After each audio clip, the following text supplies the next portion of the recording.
우리 오늘 주신 말씀은 느헤미야 11장 말씀입니다. 이스라엘 백성들에게 예루살렘 성은 매우 중요한 곳이었어요. 왜냐하면 이곳은 하나님의 집이 자리하고 있기 때문입니다. 오늘 총독으로 느헤미야가 왔죠. 이 예루살렘 성이 지난날의 아름답고 영광스러운 모습으로 다시 회복되기를 바라는 마음을 가지고 성벽 재건 공사를 하고 마쳤습니다. 그리고 성벽 재건이 계기가 되어서 백성들은 하나님의 말씀을 통해서 지난날의 잘못을 회개하고 새롭게 출발하는 공동체가 될 것을 다짐까지 다 했어요.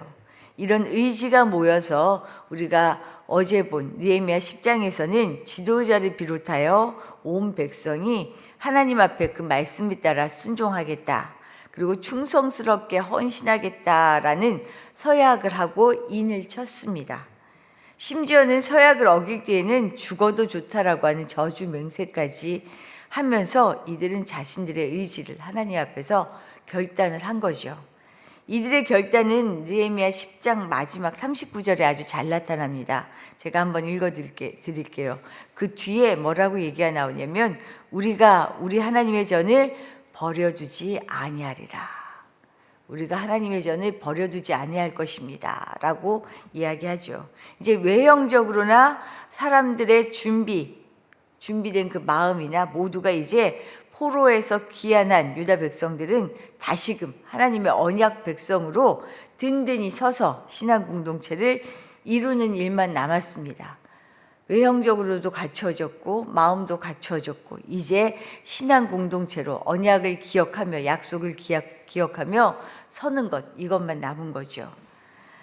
다시 말하면 성벽 재건은 이제 마무리되었습니다. 실질적인 공동체를 재건하는 일이 남았다는 거예요. 이런 일환으로 오늘 11장 말씀은 예루살렘과 그 주변에 거주하는 백성들의 명단을 기록하고 있어요. 앞에 24절까지는 예루살렘 성에 거주하는 백성들의 명단이고요. 이후에 25절부터는 예루살렘 주변에 사는 백성들의 명단이 나와요. 그런데 우리가 읽을 때도 힘들었죠. 명단, 이 이름 읽는 거 참 어려워요. 그렇죠? 그리고 이게 무슨 의미일까 싶은 생각들도 들어요. 근데 왜 굳이 예루살렘 성을 중심으로 그곳에 거주하는 이들의 명단까지 공개하는 걸까? 사실 이게 중요한 거죠. 당시 예루살렘이 사람들이 거주하기에 사실은 적합하지 않은 매우 열악한 상황이었습니다. 그래서 당시 예루살렘으로 와서 살겠다는 것은 사실은 신앙적인 결단과 헌신 없이는 할 수 없는 일이었어요. 느헤미야 7장 4절의 말씀에서는 이렇게 기록합니다. 제가 읽어드릴게요.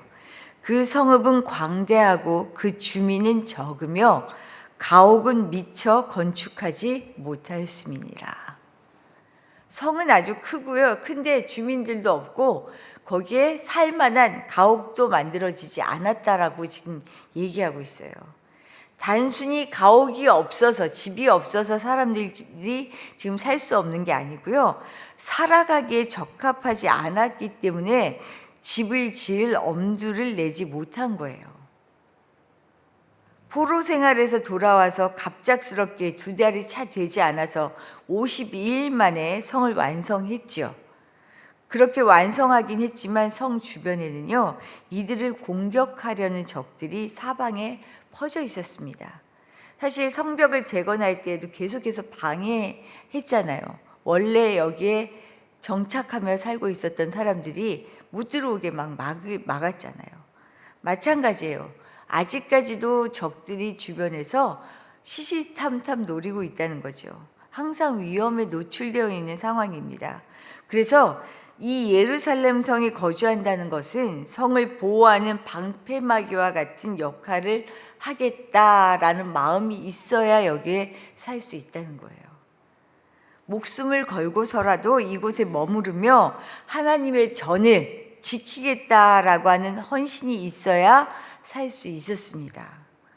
그래서 오늘 10장 마지막 절에서도 아까 읽어드렸지만 우리가 우리 하나님의 전을 버려두지 않겠습니다 라고 결단한 거예요. 그래서 누가 이곳에 거주하며 성을 보호하고 거룩한 하나님의 전을 보살펴야 하는지 이것이 매우 중요한 일이었어요. 그래서 예루살렘에 거주하는 사람, 그리고 그 주변에 거주하는 이들, 그가 누구인가 그 이름을 일일이 밝히고 있는 것입니다. 오늘 1절의 말씀을 보면 누가 예루살렘에 거주하기를 힘쓰는가, 앞장섰는가, 백성의 지도자들이 이런 헌신에 앞장을 섭니다. 백성의 지도자들은 예루살렘에 거주하였고 그 남은 백성은 제비 뽑아 10분의 1은 거룩한 성 예루살렘에 거주하고 그 10분의 9는 다른 성읍에 거주하게 하였으며, 이렇게 얘기하고 있어요. 이 어려운 상황을 내가 맡겠다고 하는 지원자로 누가 나서요? 지도자들이 나섭니다. 이 헌신은 또다시 백성에게 이어져요. 남은 백성들 가운데 10분의 1을 뽑아서 예루살렘에 거주하기로 백성들 간에 합의가 이루어진 거예요. 성경에서는 종종 제비를 뽑죠. 오늘도 보면 제비를 뽑는데, 제비를 뽑는다는 것은 이 일을 주도하는 것이 사람이 아니다. 우리가 제비 뽑는 이 일이 결국은 하나님이 하시는 일이다라는 것을 인정하는 거예요. 그래서 하나님이 하시도록 제비를 뽑아서 10분의 1을 예루살렘에 거주하게 합니다. 설령 불리하고 받아들이기 싫은 일이라도 제비를 뽑았을 때는요, 하나님의 뜻으로 인정하고 순종하겠다라고 하는 마음이 있는 거예요. 사실은 이게 굉장히 중요한 일입니다. 우리가 교회에서 일을 할 때도요, 무언가를 결정하고 정하고 할 때 사실은 내 마음에 들지 않을 때가 있죠. 그래도 결정을 합니다. 그럴 때는 어떻게 해요? 순종할 수 있어야 돼요. 그러지 않으면 굉장히 질서가 잡히기가 어렵죠. 공동체로 간다는 게 쉬운 일이 아니에요. 이런 다짐으로 하나님이 하셨습니다 라는 마음으로 제비를 뽑아서 10분의 1을 이 어려운 자리에 가기를 자처한 것이죠. 결국 지도자들과 제비를 뽑아 뽑힌 백성의 10분의 1이 예루살렘에 거주하기로 결정합니다. 그런데 2절의 말씀을 보면 이 결정이 있고 나서 예루살렘에 거주하게 된 이들을 향해서 뭐라고 얘기하냐면, 예루살렘에 거주하기를 자원하는 모든 자라고 표현해요.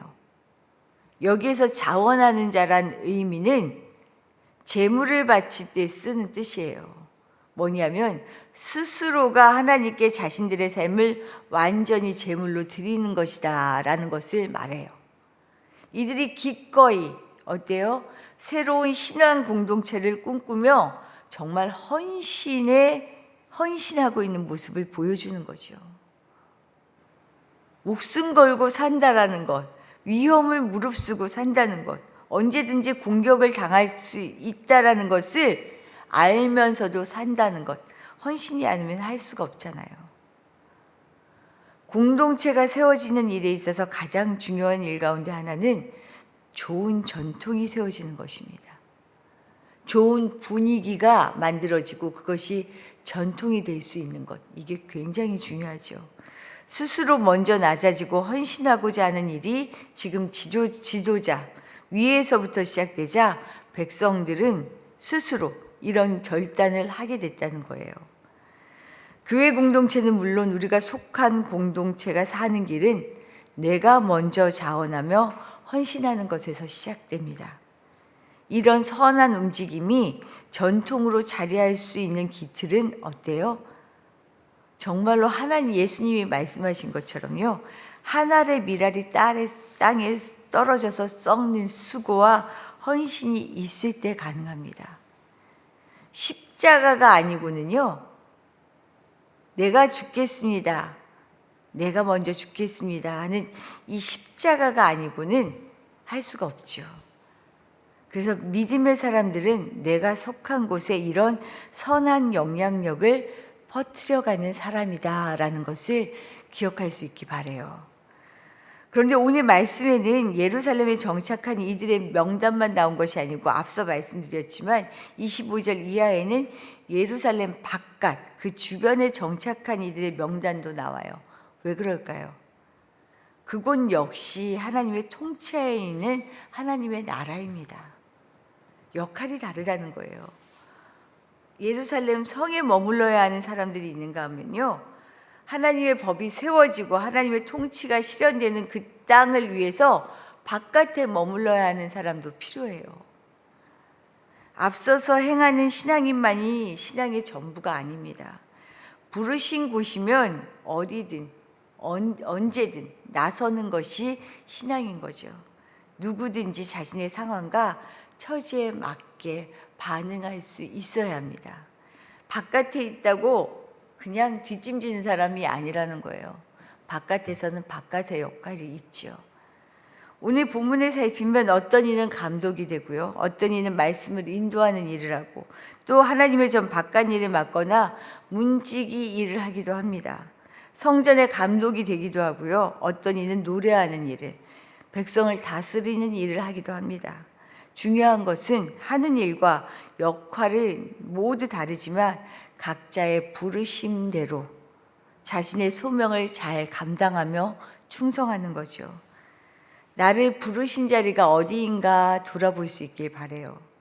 나를 부르신 곳에서 내가 무엇을 하며 어떻게 살아야 하는지를 늘 살펴보는 것이 중요합니다. 이제 2025년이 진짜 저물어 가고 있죠. 새해를 맞게 되는데, 새해를 맞으며 늘 내가 있어 왔던 자리, 여기에 머무르는 것이 맞나 생각해 볼 수 있기 바라요. 내가 하고 싶은 일만 하는 것에 그치면 거기까지입니다. 내가 해야 할 일이 무엇인가를 생각하면 또 다른 신앙의 확장이 이루어지죠. 하나님이 나를 통해 어떤 일을 펼치실지 알 수 없습니다. 내가 있어야 할 자리를 생각하고 찾아내고 기꺼운 마음이 들지 않아도 그곳이 험지라면 나갈 수 있는 것, 이것이 또 다른 믿음의 확장이겠죠. 그렇게 새해를 맞이할 수 있는, 준비할 수 있는 우리 모두 되시기를 축복합니다. 주신 말씀 생각하며 기도하도록 할게요. 하나님이 부르시면 어디든 무엇이든 하겠습니다. 내가 좋은 것만 하는 사람이 아니라 내가 해야 할 일을 알 수 있는 사람, 그리고 그 일을 해낼 수 있는 사람 되게 해주십시오. 기도하시기를 바랍니다. 또한 오늘은 우리 자녀들을 위해 기도하는 날이에요. 우리 자녀들이 믿음으로 서서 정말 주님 앞에 붙잡힌 바 되어 살 수 있도록 기도하시고요. 우리 자녀들의 이름을 불러가며 기도하시고, 특별히 우리 홍성희 권사님 딸 은정이 지금 또다시 조직 검사를 해야 하는 부분들이 나왔는데, 두려워하지 않고 정말로 하나님을 철저히 의지하여서 하나님이 살펴주시고 인도해 주시는 것, 그런 경험이 있도록 기도해 주시고, 또 저희 큰애 대원이를 위해 기도해 주시기를 바랍니다. 잘 준비되고 때를 맞추어 또 수술할 수 있도록 기도해 주시고, 또 우리 이현수 집사님 오셨는데 아버지 이용주 장로님 어제 병원에 입원하셨거든요. 2차 항암이 시작됩니다. 위에서 정말로 강건하게 잘 감당하시고 가족들도 피곤치 않고 넉넉히 이 일을 감당하실 수 있도록 기도해 주시기를 바랍니다. 기도하겠습니다.